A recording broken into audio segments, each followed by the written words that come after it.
Hello. I believe that we are live. Well, welcome to the clock out, y'all. I am super excited that you all are here. Today we are talking about how employers be playing in Black women's faces during the interview, and we are talking about several common red flags that honestly, as Black women, sometimes we ignore when we are stuck in a toxic job search cycle. So we are talking all about how to get out of that cycle, about how to experience new things by just generating awareness about really what we should not be doing, okay, in our job search. Oops, oh my gosh, I thought I turned that down. But I'm super excited to connect with you all today and share more. So if you're here, you've logged in, you're ready to learn something, a little bit of something.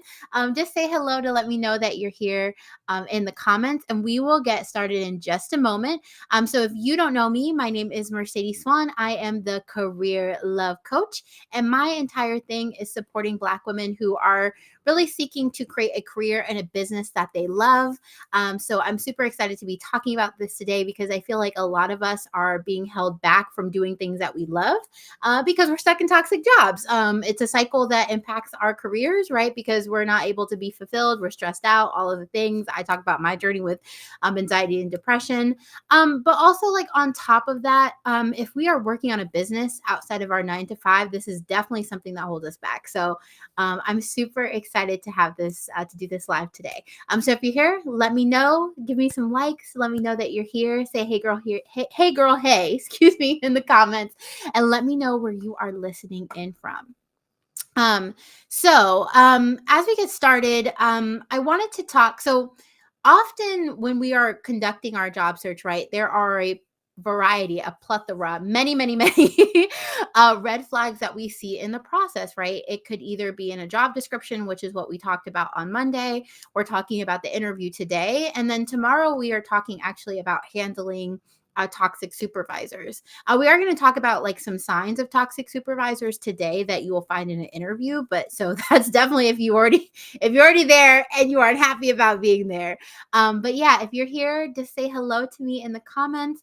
Also, if you share and like this, it's greatly helpful for me to continue to grow the clock out, which is my weekly live stream. I do it every single weekday at 6 p.m. unless I was having issues. Unless your girl isn't it, because yesterday I had to go to the dentist, okay, and that really took me out. I literally slept pretty much all last night till this morning when I wake up. Oh, actually, I woke up at 11 o'clock. Okay, so it was barely morning. It was barely morning left over. Okay.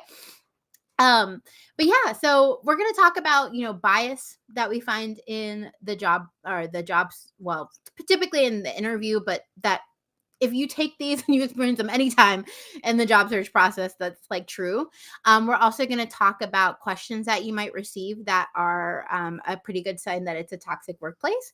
We're also going to talk about different things that you can do to screen toxic employers, particularly people that you interact with in the workplace, or excuse me, in the interview process.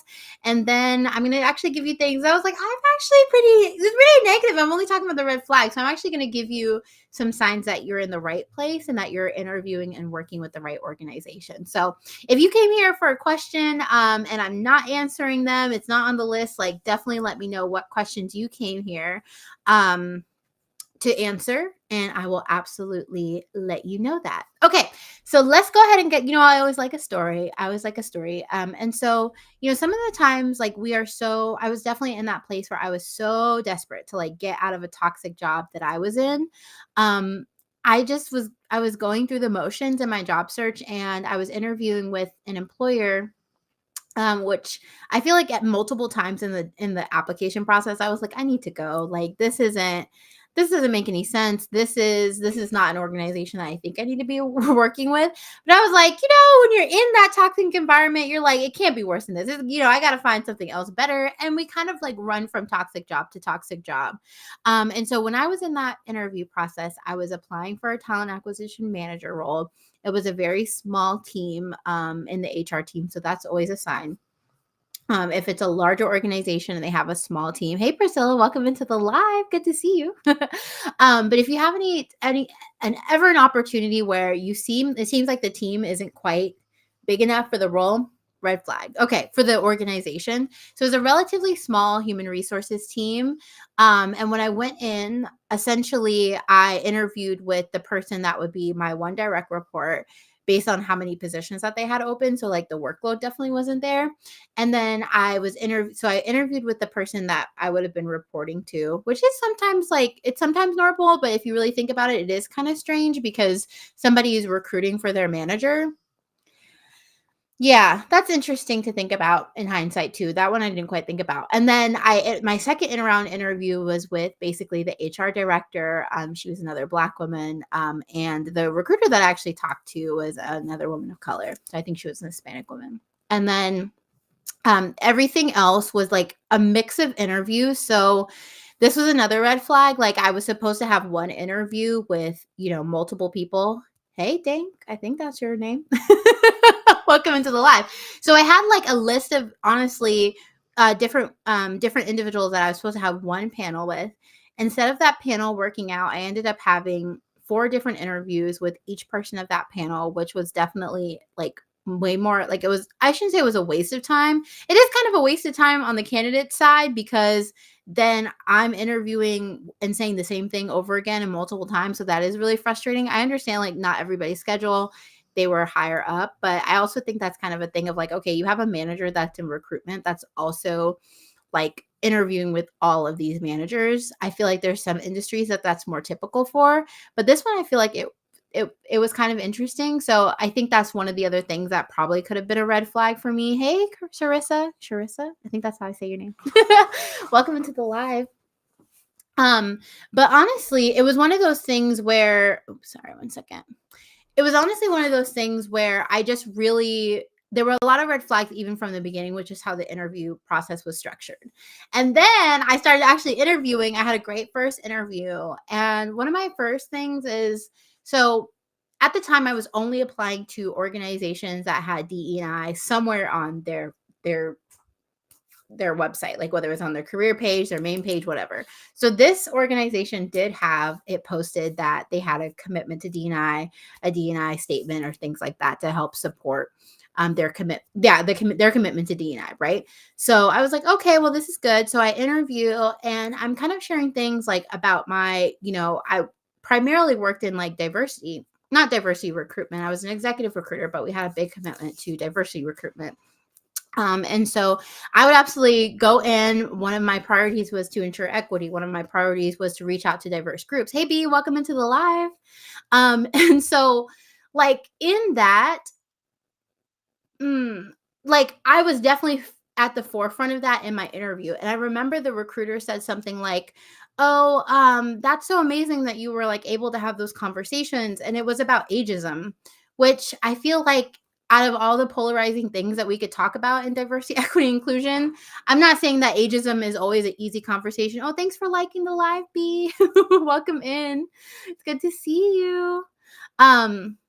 But of all of the things to really complain about or to have a challenging conversation around, ageism, I feel like isn't always one of them. Like people are very sensitive about addressing things for the Black community, for the LGBTQ plus community, but age is like something that all people tend to see themselves as at some point aging. So I feel like it's just a little bit more natural or okay to, I don't want to say natural, but it's a little bit easier to have those conversations. And so that should have been my first time where I was like, she was like, girl, what are you like? She's like, that's amazing that you had that conversation. I should have been like, why do you feel like that's so amazing to have that conversation? And it's because she was probably in an environment where she could not talk about diversity recruitment.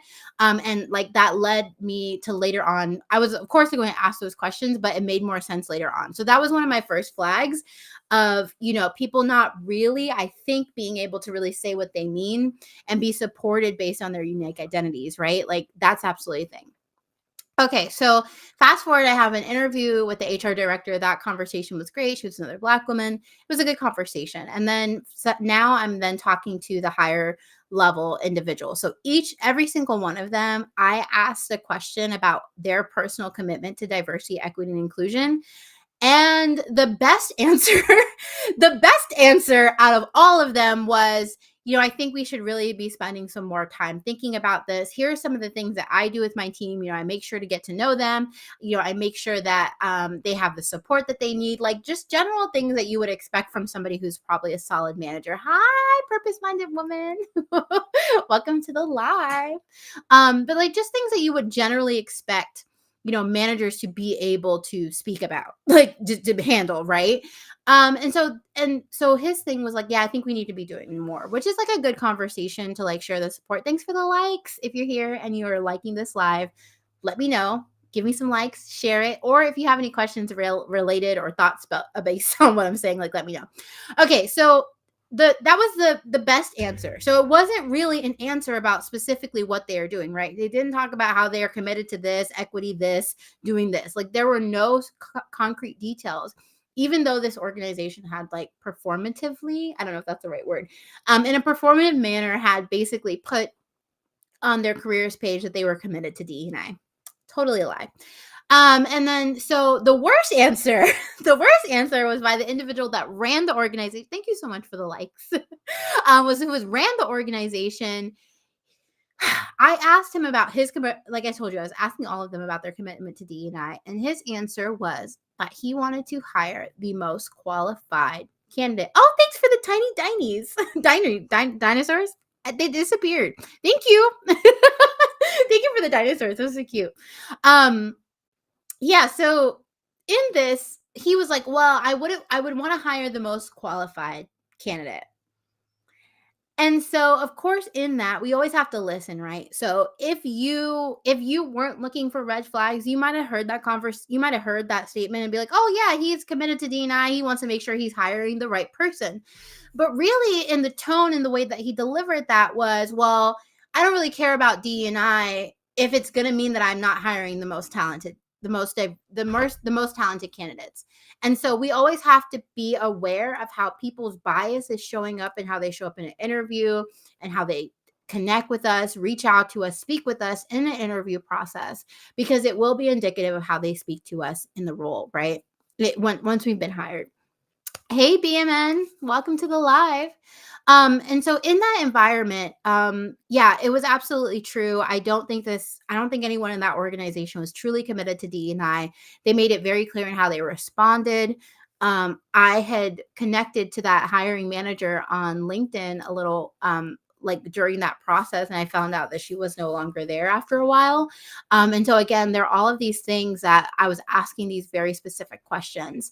Now, one of the things that I do regret, I'm not even going to tell you, I left all of those interviews and I went and ranted to my fiance, and he was like, "Why are you still interviewing for this position if you feel like all of the people are not, really committed to D&I?" And he was like, and I was like, "I don't know, like, I don't know." And the real reason is like, I felt like I was going to be able to get to just a little bit better of a space, right? I was in such a bad place in my current organization. Like I said, I always tell you what, like, anxiety and depression was kind of really running amok in my life.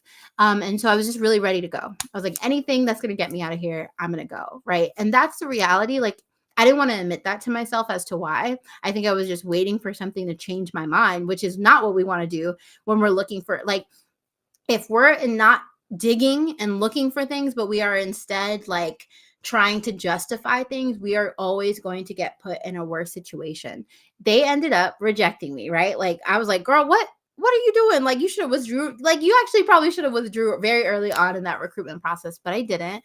And I think it's very telling because I'm sure one of the reasons that I was rejected, though I had gotten to the final interview, was because of that commitment and how I was speaking about that so much. So one of the things before we get in that is a lesson. We're not talking about red flags right now. We're just talking about a lesson for you. And the lesson for you is no matter where you are in your career, however desperate you are to get out of your current environment, you always have to make sure you show up as who you are in the interview in your next step, because it will protect you. And I have a lot of Black women that I coach, and they'll come to me and they'll say like, "Oh, hey, Mercedes, should I remove this from my interview? Or maybe I shouldn't talk about that. That might be that might make me overqualified."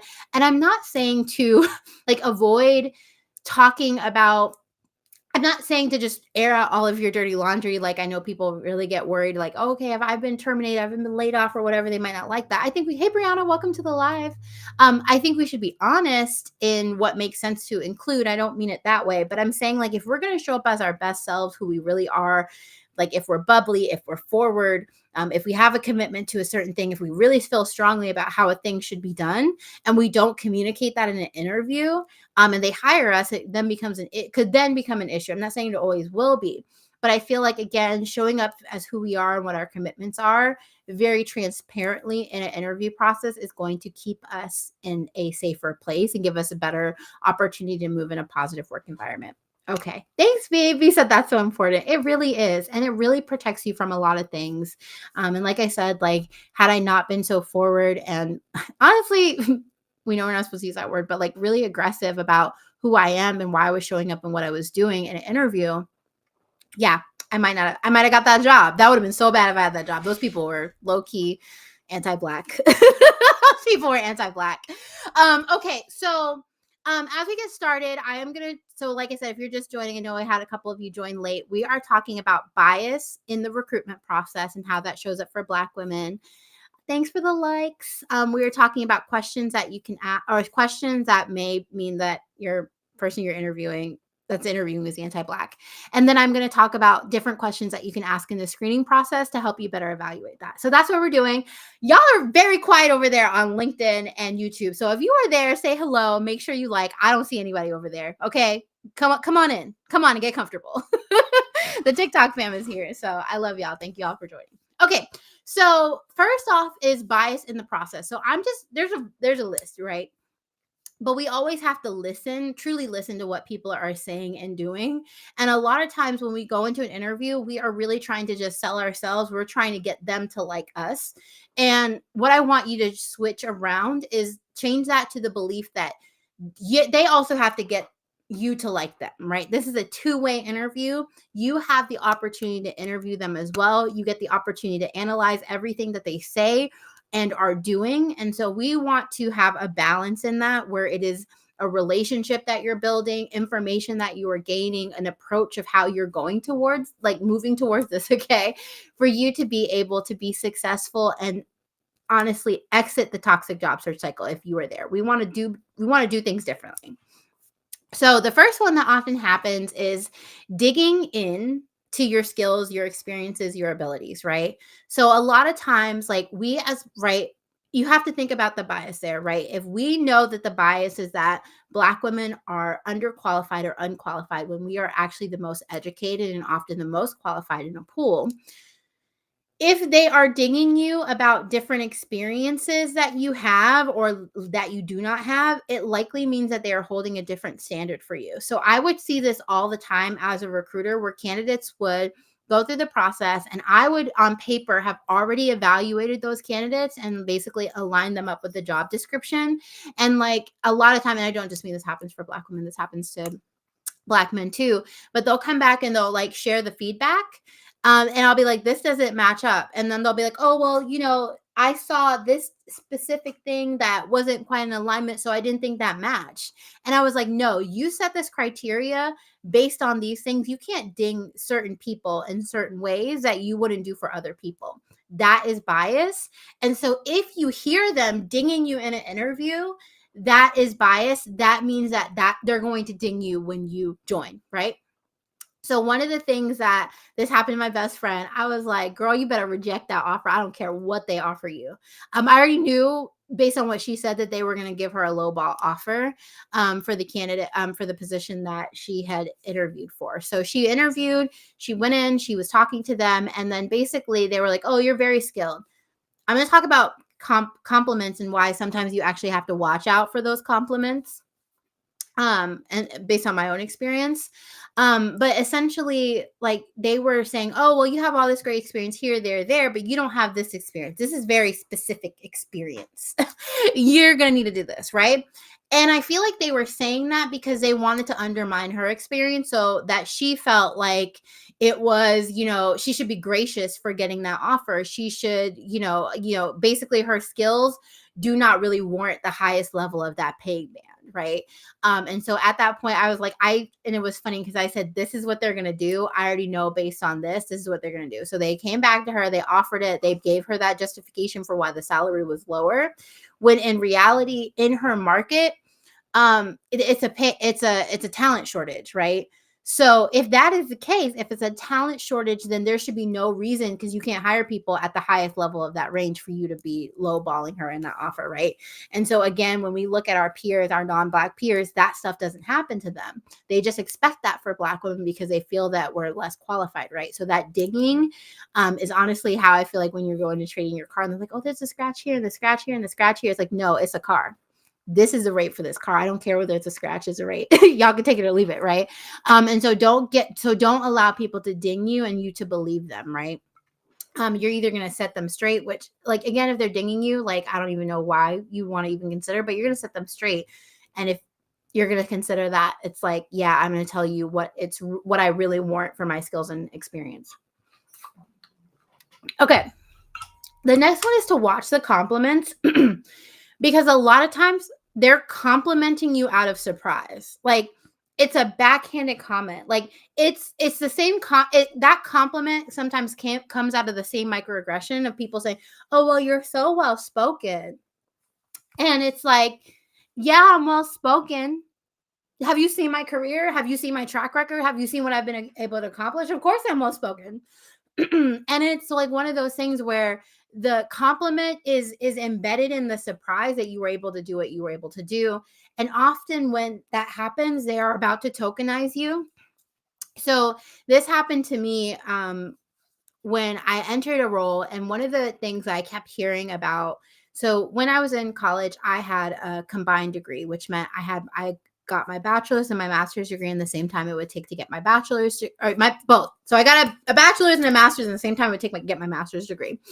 And I was, interviewing with this organization, and they were like, wow, you have a master's degree, and oh my gosh, this is such a great experience, and it's like in human resources, and wow, that's so great.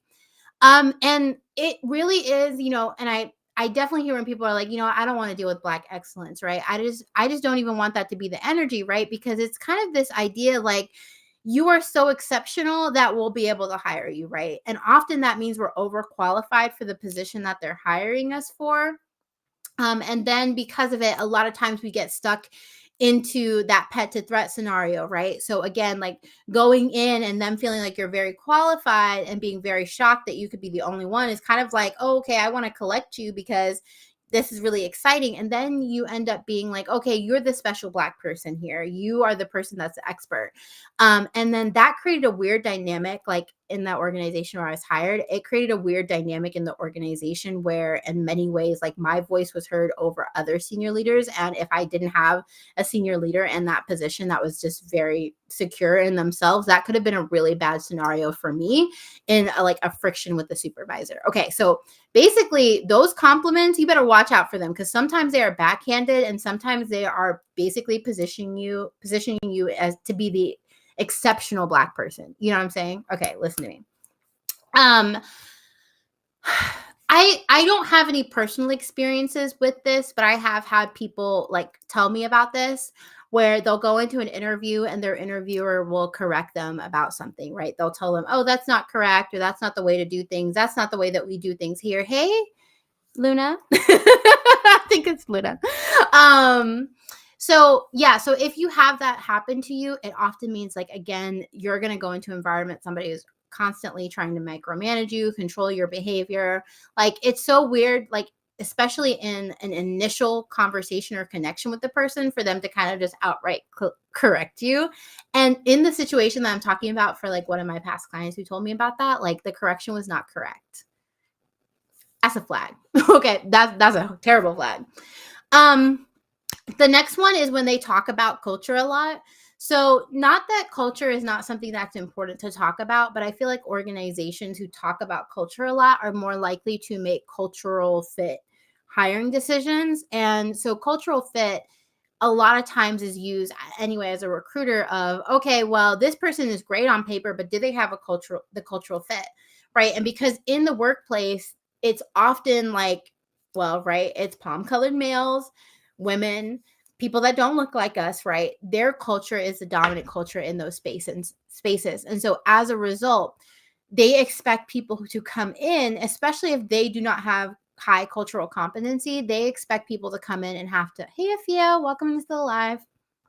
They expect people to really come in and align with that culture or just assimilate, just have you figure it out, right? And then, of course, that means that we can't be ourselves, right? That comment that I made about just being yourself in an interview is going to be something that helps you really eliminate whether or not you're going to be a cultural fit, right? So if they're always talking about, oh, our culture is this, oh, our culture is this, it means that they're likely going to weaponize that culture against you.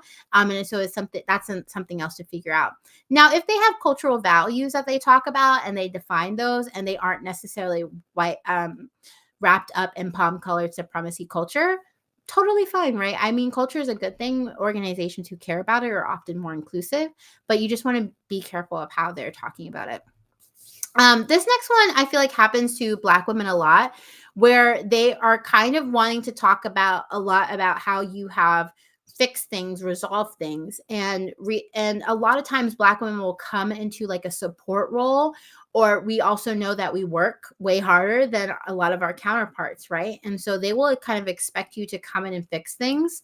This is particularly like in roles where this is kind of like the office mother, right? Like they will typically like hire Black women into these support roles because they know they're going to like overwork themselves. They're going to do more for the role. And so in that case, there's kind of this bias where if it's a role that they feel like more aligns with the typical stereotypes of a Black woman, they will do that, right? And so the mother, right? And I don't like using that other word, but we know what I'm talking about, right? Where it's a stereotype that Black women are meant to take care and support others. And so it's okay for you to be in this role where you're fixing and helping everybody, but it's not okay for you to be in a role where you're being strategic and leading. And so if they are asking you to only support, they are asking you to always be in a support mode. So that is another red flag. Okay. Thanks for the likes, B. I appreciate you. Okay. The next one is too personal. So these are the people that are asking personal information about you, your family, you know, what you like doing. It's a slippery slope, right? Because you want to get to know who you're interviewing with on a personal level because it builds connection, right? And so connection isn't always a bad thing, but a lot of times when they are asking too much, they're being too much in your personal business, it's because they're looking for things. And a lot of times those questions can be illegal, right? So we don't know what's legal or not legal tomorrow with all of these executive orders, but in terms of what's legally protected, right? Things like marriage, things like your age, things about like your children, your faith, those types of things. So a lot of times they will ask you like questions about, oh, tell me about your personal life, or tell me about what you like doing, or tell me about yourself, not in a personal way, because they're trying to dig up or hear more of that information. Nigerian Jollof. What a funny name. Love it. You're like, I have one thing and I want you to know about it. Okay, but yeah, so they're trying to dig into your personal information so that they can use that to make a hiring decision. And then they can say like, oh, well, we didn't ask that specifically. It was just, volunteered. We didn't ask that. It's not a legal question. But a lot of times they're hoping you do that. And that happens a lot specifically, right? That stereotype of like, oh, well, if they're a single mother, they can't handle the job, right? Or if they were previously a stay-at-home mother, they can't handle the job, right? They've been out of work too long. And those are things that impact Black women, right? Those stereotypes of who we are, how we can show up, those types of things, like all the time. Okay. What's next? Okay, switching up. So switching up is when you see something change in the interview. And I mean this specifically about the interview process as well. So essentially what I'll see a lot of the times is Black women, and I will see this from a recruitment as a recruiter, right? So I'll start a process. They'll be like, oh, this is what we want all of our candidates to go through. Maybe it's a round of 3 interviews, each three interview processes. So they will come in, they will set it, and then they will interview all of their candidates. And maybe like the last candidate, the finalist is a Black woman. or the finalist is a Black man. And then all of a sudden, they'll want to have additional screenings. They'll be like, oh, well, maybe we should have them meet with this person, or I just want to have one more conversation just before I make a decision, and blah, blah, blah. And those types of things I find happen far less for non-Black people in the interview process. And the reason why it has to do with that same thing that I was saying at the beginning about the dinging of you, right? The disbelief of qualifications, the disbelief of how talented you could be, right? And so they have to question it. And so they feel like if they interview a couple more times, then it'll work. Then they'll be convinced, right? When there's nothing that you could possibly convince them of, because at the end of the day, like they were never going to see you as qualified, right? And so what I find that happens on your end, what it sounds like is, oh, we just had one more interview, when you never were asked about that. Or it sounds like, oh, well, could you engage with this additional person? Or what will happen is that they will like ghost you. So you won't hear back from them for a little while. And that's because you were at the final stage, you accomplished everything, and then they like went to go back to look at the applicant pool because they weren't sure. And again, I feel like that's something that very much happens to Black women. So when I was promoting this, I was saying like, hey, if you go on an interview and then you were ghosted, they said, hey, we're going to reach back out to you in 2 weeks. You don't hear back. It was because a lot of that. So let's say you're supposed to hear back from 2 weeks. They don't. They say, hey, we're still making a decision.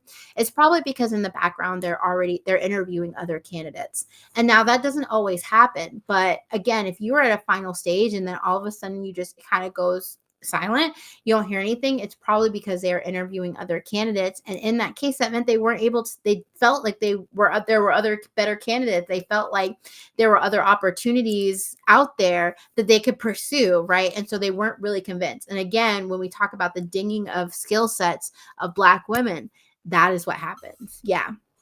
Okay. So if you're here, has any of this happened to you? So have you felt like your qualifications were dinged?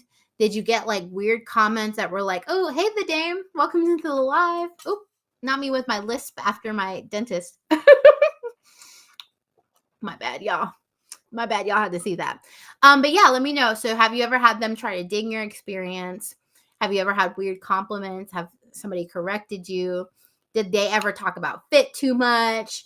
Did they think you were going to be the person that came in and fix all the problems? Did they switch up the interview process on you or not? Yeah. And I said this at the beginning when I was talking about my friend, but low salary is always a red flag. Low salary is always going to be red. I don't care. I don't care if they're a small organization, because I feel like if there is a situation in which they're really not able to pay you what the market is, there are other issues going on. Whether that's the organization has financial issues, that's why they can't have it. Whether they just run a really tight ship, and they have people wearing multiple hats, those are always going to be things that are red flags, in my opinion. I don't know. Y'all a little quiet today. I see y'all on here. Let me know. Have any of these things happened to you in the recruitment process? You're like, no, girl, I never interviewed before. This is my first time. No, that's okay. Okay. So these are the things I'm just going to quickly list these off so we can kind of go through them and I can get through the screening questions, because I talk a lot. So if you receive any questions that kind of hit these categories, again, it's probably a red flag in this interview. So the first one is that they're asking you questions that aren't relevant to the job, right? So maybe they're asking you about skill sets that you didn't see on the job description. Maybe they're asking you about personal things. Maybe they're asking you for a skill set that's on your resume, but isn't relevant to the job. Now, a tailored resume, that shouldn't be there. But sometimes I've seen that happen too. So if they are just kind of really oh, hey, Patrice, there we go. We got one. I was like, y'all are so quiet today. That's okay. Hey, Patrice. So Patrice said, I've gotten ghosted. Yes. Yeah, I feel like so many of us have been there where we've felt so ghosted in our jobs, and then we hear back later. So yeah, it's rude. That's another sign, like poor communication will always be a sign that like some things ain't right over there. Okay, so not relevant to the job. The second one is let's say they ask you a question And they're like, oh, well, tell me about your experience here, right? And then they're like, oh, well, tell me about that project. Oh, what happened in that project? Was it successful? Like, I don't mean that, like, if you were answering an interview question like poorly and they're asking you to clarify things, that is not this what I'm talking about. It's like they're trying to really, really dig into a particular thing. So, for instance, like what I had happen is like, so I was talking about why I was leaving my current organization, and I said, oh, well, they're just working on like mergers and acquisitions. I talked about the story yesterday too.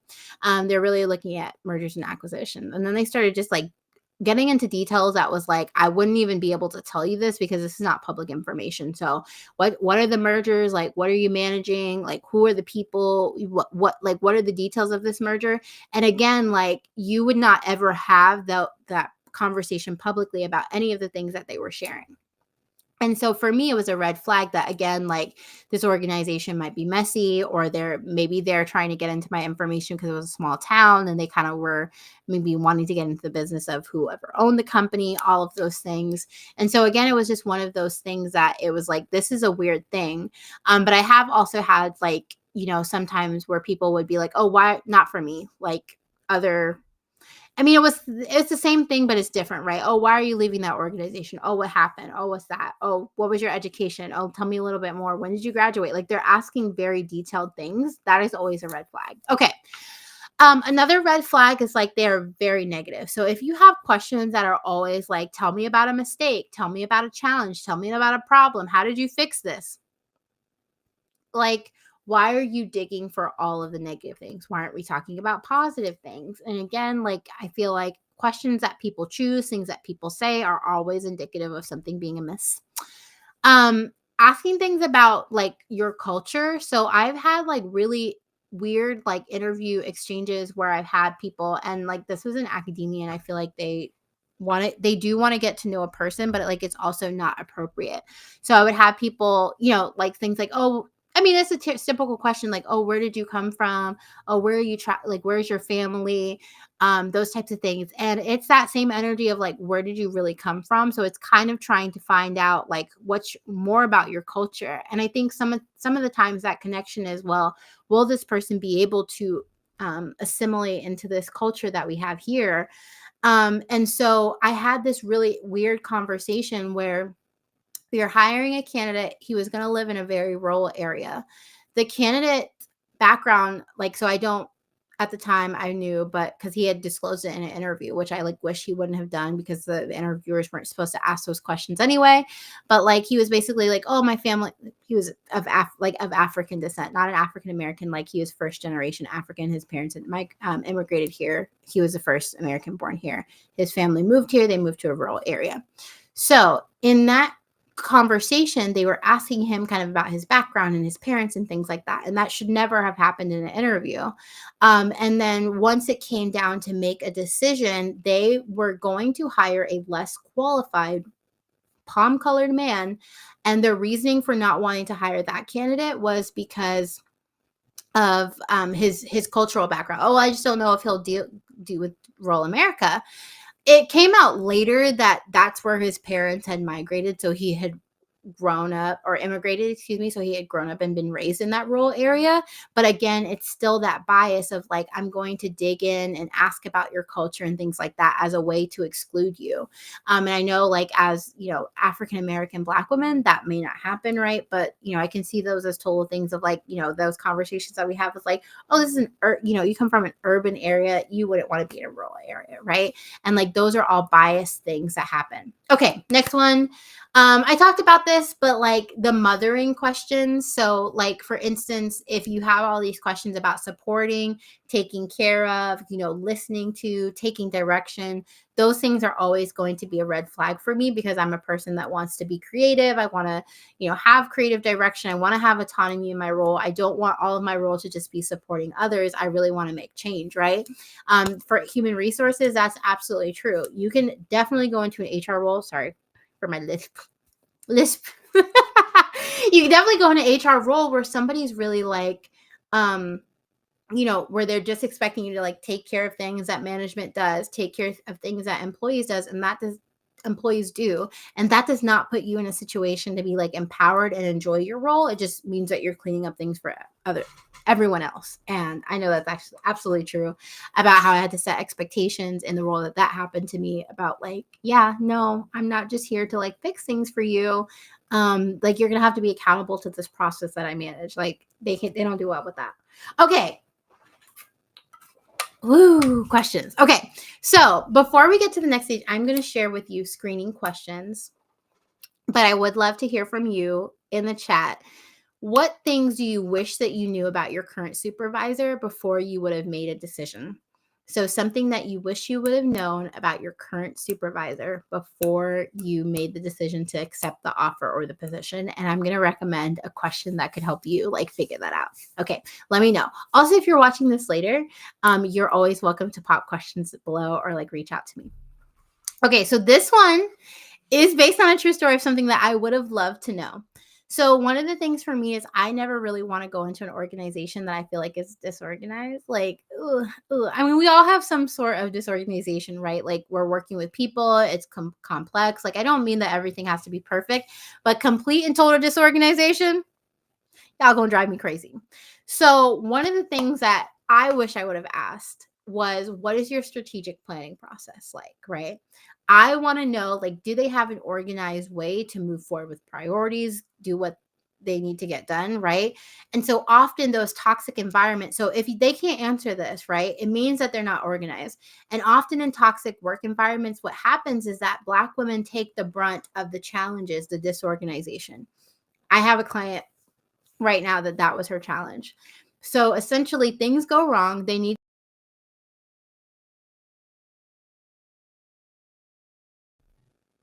sorry, I think I lost connection really quick.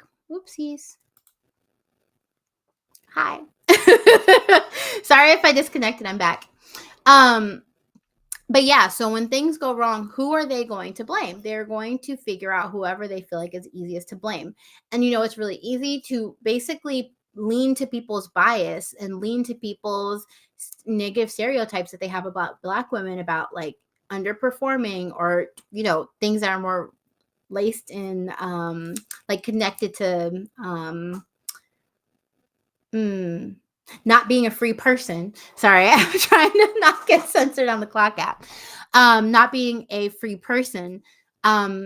Those feelings of like being lazy or not performing well or having to just listen to what other people say because of authority. Those types of things are absolutely things that are expected of Black women, right? And so in this case, they're going to be able to use that stereotype to be like, oh, she's underperforming, oh, she's not doing her work. And a lot of people are just connecting those two things and they're going to run with it. And so if you're in a place that is disorganized, you are often going to take the brunt of that as being the person who's to blame. Yeah. Oh, okay, Patrice. I wish I knew the full workload of my boss and why their workload flexes so much. Okay, this is very interesting. Okay, I'm still going to answer this, Patrice, but can you share, like, is it because is it because they're not able to support you, or is it because their work then becomes your work? I want to know. Okay. And then that will help me answer the question. Okay. So growth, while I'm waiting for Patrice, I will answer another one. So the other one is, I always want to be in a role where I can be promoted, right? I want to be able to say like, okay, I have worked towards something. I don't mean like I need to be promoted all the time or that I'm like, whatever, but I feel like I want there to be a growth trajectory for me so that I can move into a higher level role at a time that makes sense. And so for that reason, it's important for me to be in an organization where there are promotions. There are frequent promotions for people. And so one of the things that I would ask is like, how many individuals have reported to you, and how many individuals that have reported to you have been promoted, right? If they're able to say, oh, nobody who reported to me has ever been promoted. Okay, like you don't have the ability to help somebody get promoted, right? When you're trying to get promoted, you need a sponsor, somebody who is going to talk about your leadership skills, talk about how you're high potential, believe in you in rooms when you're not there. That is what a sponsor is. And so if that manager is not going to be a sponsor for you because they have never been a sponsor for an individual before, and you want growth, you got to go. Also, it doesn't necessarily mean that they have to be in that way. They have to be in the organization, right? Because I've also had another supervisor who helped my growth and development, but there was just not a lot of growth internally. So I was supported for my growth and development for outside opportunities, right? So I was able to get a higher level position elsewhere, right? So there are always connections between that. Okay. So Patrice, I don't see your answer yet. So for a supervisor that so let's say your supervisor, they aren't able to support you. So you said let me share the comment here. So Patrice said, I wish I knew the full workload of my boss and why their workload flexes so much. So if their workload flexes a lot and it's impacting you because they can't support you, then the types of questions that you would want to ask are things like, hey, what? Oops, sorry. I just realized it got super dark online. Let me get the light up. Sorry about that. So if they're not supporting you, then you would want to say something like, tell me how you make sure with a competing workload, how you ensure that your team has the correct resources, training, and support that they need, right? You want to get a sense of like how they're going to continue to support you. If their workload flexes and then it is assigned to you, like it's then your issue, you want to then ask questions about, oh, hey, so based on, you might say, let me see. You might say something like, how are duties and tasks delegated in your team, right? And so if they have this approach that says like, hey, they can't support me. Okay. Yeah. Okay. So that's what you want to ask. Yeah. So you'll ask question. Okay. So it's kind of the first one. Anyway, let me ask you another question. So if they come back and they say like they don't have a real good solid delegation like process that they use to make sure people's workload is allocated correctly, then you want to ask some of those questions. That will help. Okay, so yeah, I would say, so in that case, I would say something like, how do you, if you have a high workload, how do you make sure that your team is still supported, right? During that time, right? And if they don't have a solid answer, then that kind of gives you a sign. If they say, oh, well, even if I have, a lot going on, a high workload, I still make sure to meet with my team. I still make sure to follow up with their emails and blah, blah, blah. I also have an open door policy. So like anytime that they need something, I put that first, right?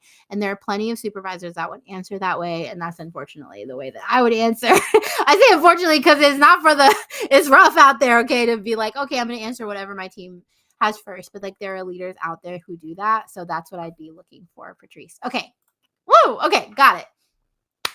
Glad for clarifying. Let me know if that helps. Okay, representation. So again, one of the things like being a token in an organization is rough, like terrible. So one of the things that I would want to know is, do they have good representation of Black women in their role? So I wouldn't specifically just say, how many diverse, what's the diversity of your teams? I would specifically ask for Black women. Hey, Nellie. Thanks for joining and thanks for the likes. So I would specifically say, how many Black women are in management or your organization? And the fact of the matter is that they might not know. And I think that the fact that they don't know is telling, right? It means that they aren't being intentional. Organizations that are being intentional about diversity, equity, inclusion will know how they are showing up for Black women, will know like what Black women are in leadership throughout their organization, whether or not they have that on paper or not. Like we are Black women, they know. Thanks for the hearts, Nellie. You're so sweet. Welcome in. Okay, the next one is performance. So this one is, so for instance, what it's important for me to have a supervisor that does really well at providing feedback that is constructive and that is helpful to me for growth. So I might ask a question of, tell me about a time that someone on your team made a mistake. How did you handle it, right? We don't want a manager that is incapable of providing us feedback, because what happens is that they let it all build up and then they go and they're like, HR or running up the ranks, I can't deal with this person anymore. I need to fire them. I need a new person on my team. You want somebody that's going to have conversations with you about challenges or issues. And it doesn't mean that we're perfect, right? I think, we have this dynamic where we can never really tell as Black women, like, oh, is it really me? Or is this bias? Is this, anti-Black behavior in the workplace? And that is, it's hard for us. So going in and knowing that you have a supervisor that's able to like really provide you tangible feedback, fair feedback, and do it in a way that's like a frequent way, right? Like, I mean that in a good way. Like, good managers should be able to provide you feedback for every work product or every single thing that you're doing. Again, it's not a full deep dive, right? But it sounds something as simple as saying, like, oh, hey, I really loved all of these things that you did. I would change this for next time, right? I think this would have a better outcome or a better impact, right? Like, there is really great ways to provide feedback. So that's what you're looking for in that answer. Okay, two more. So the next one is inclusion. So you want to get a sense of like how well this manager like includes their team, values their team, leads their team, and knows like each thing about their team. So the managers that I felt led me the best took time to really understand who I was as a person and tried to meet me there. And it didn't mean that they had to like necessarily bend to my style. I do try and like to accommodate my supervisor in terms of what things are helpful for them. Like, is it a particular way to send them a report? Is it a particular way to connect with them? Hey, Lexi, welcome into the live. But for me, so I want there to be a balance though. So something that I would ask is like, can you tell me about what makes each member of your team unique, right? If they can't tell me a little bit about that, it probably means they're not paying attention. They don't really care about that. And I do want my supervisor to care and know who I am as a person. And I feel like that's inclusion. That's what allows people to be respected for their skills and to come and to do that work in like, yeah, as being their best selves. Okay. And the last one is leadership and cultural competency. So one of the things that happens to us as Black women all the time is that we have, people who have not worked on their unconscious bias are very likely to use that unconscious bias to impact us negatively, right? Even if, and unconscious is the idea that they don't know, right? So if they're coming at you and they're saying things that are microaggressions or they're micromanaging you or they have some types of expectations, maybe they're even hearing that from other people because they haven't spent time to really understand how bias impacts Black women in the workplace, then they're very likely to, when they're leading you or interacting with you, to allow those biases to kind of take over. I want a supervisor who is culturally competent, somebody who is used to working in diverse teams, who has spent time in other cultures, who kind of understands what the difference is behind having a different culture versus, being okay with divergent thinking and different thoughts and different ways of doing things. And they're not kind of like stuck in one view, right? Those are really challenging supervisors to me. So one thing that I would ask is, can you tell me about a time that you led or worked with someone who came from a very different cultural background from you? What did you do? And I think in that case, they're either going to tell you things like, oh, I got to know them. I understood. I kind of flexed to, to understand them, to work with them better. Or they're going to say like, oh, we just came together, got the project done, figured it out, right? And those are not really things that show that they got to know the other person. They're things that just said they just got it done, right? It doesn't show any level of trying to bridge a gap or to build connection or anything like that. So those are the things that are always super challenging for me. If somebody just can't see another perspective, a different culture, understand a different way of living and doing. Thank you so much for the likes, Nellie. Okay, so as I wrap up, I am going to share with you just a few things to look for at the end of this live. But before we end, I want to invite you to my community really quick. And of course, as I'm doing this, like if you have any other questions for me, absolutely would love to let you know. So one of the things that's important for me is for Black women to love what they do and be able to show up and do the things in their career that they love doing. And I know that like, of course, all of the content that I create out here and in the ether, the streams and everything else like that is helpful. But I do want a community where we can really come together and work on these things together. So I've created the Career Love Community. I recently launched this in February. It is a community that is for Black women by Black women. And it's a space that I'm creating to really be intentional. Oh, hi, Charlotte. Hey, girl. Hey. It's good to see you. Oh my God. Wait, I need updates. Okay, I'm going to reach out to you. I forgot. I need updates from you. Thank you. You can't see the sun. No, thank you. She said I'm amazing. Okay, thank you. Anyway, so I have a community. Yeah, hype me up while I'm saying join the community, Charlotte. Okay, so I have a community, and it is a community. It's a private. Yay! Okay, the interview went well. Woo! Okay, I'm excited. Okay, I'll check in with you later. Okay, so it's a community that I created for Black women by Black women to create a safe space for us to work on our careers, work on our businesses, and ultimately lead a lifestyle that we are really passionate about in a way that I call it entering our Black Woman Bliss era.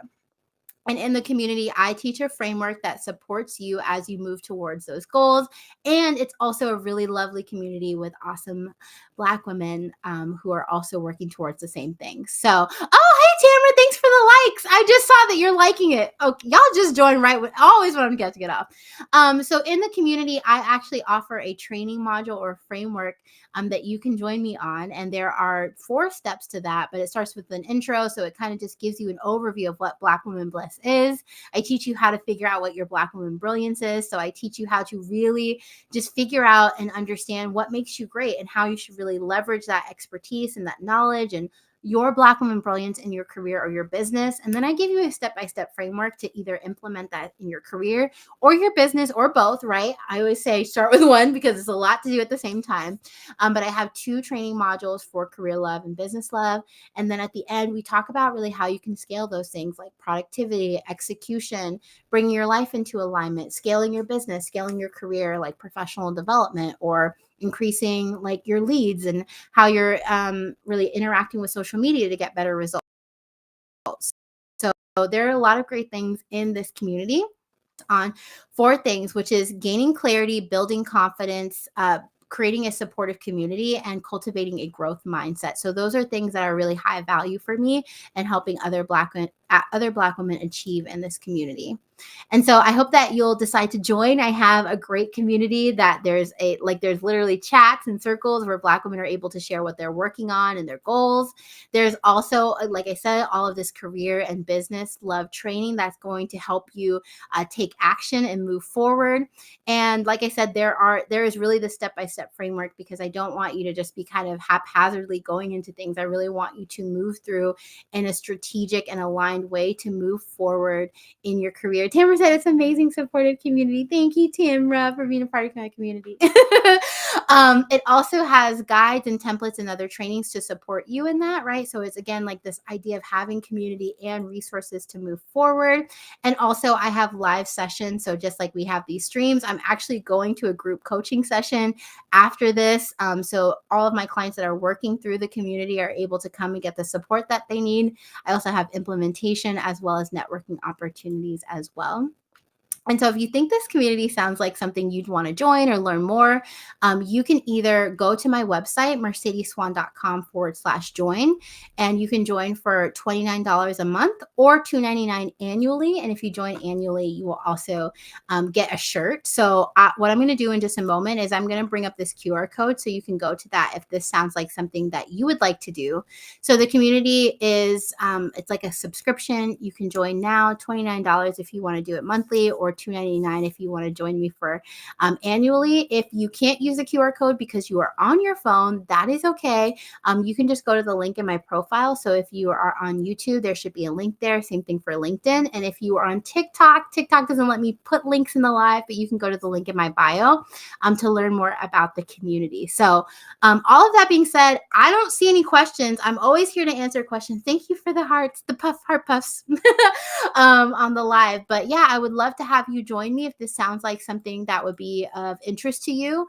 And like I said, you can go to mercedeswan.com/join.